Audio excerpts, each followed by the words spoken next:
Over the past 3 years, Syria's Air Force has rained death on more than 21,000 civilians.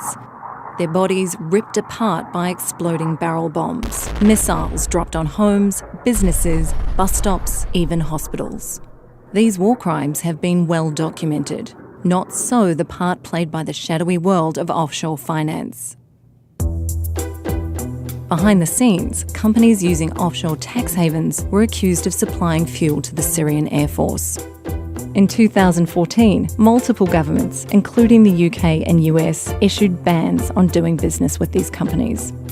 But now, a new global investigation has revealed that a Panamanian firm helped these companies operate as attacks in Syria continued. That firm, Mossack Fonseca, is a key player in a sprawling, secretive industry that the world's rich and powerful use to hide assets and skirt rules by setting up front companies in far-flung jurisdictions. More than 300 journalists trawled through millions of leaked records from Mossack Fonseca to expose an alarming list of clients involved in bribery, arms deals, tax evasion, financial fraud, and drug trafficking. Behind the invoices, emails, and paper trails are real victims.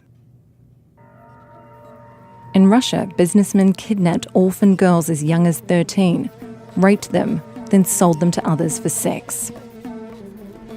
After this rape, I was aching all over. I started very much fearing men. I felt as though they wanted only one thing, only sex with me.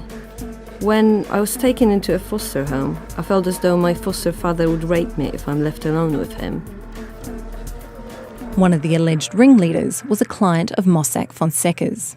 When the firm discovered their client was a pedophile, they decided they were not legally obliged to report his offshore business activities to authorities.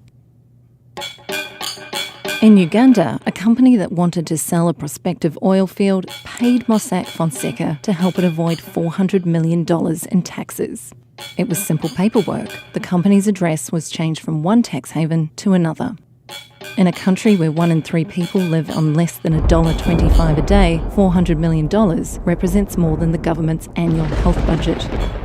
Uganda spent years in court trying to force the company to pay its taxes. Meanwhile, hospitals in the shadow of the oil field lacked funds for even the most basic equipment. Patients slept on floors. They were asked to bring their own medical supplies, like sterile gloves and cotton balls.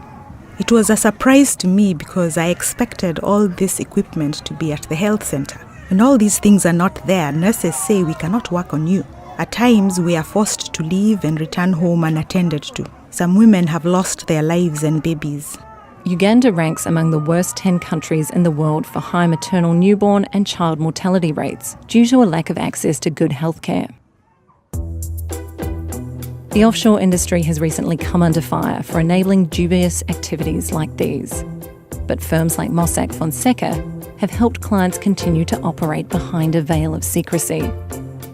Until this shadowy world is held accountable, international criminals will keep doing business, tax dollars will be dodged, and bombs will continue to fall.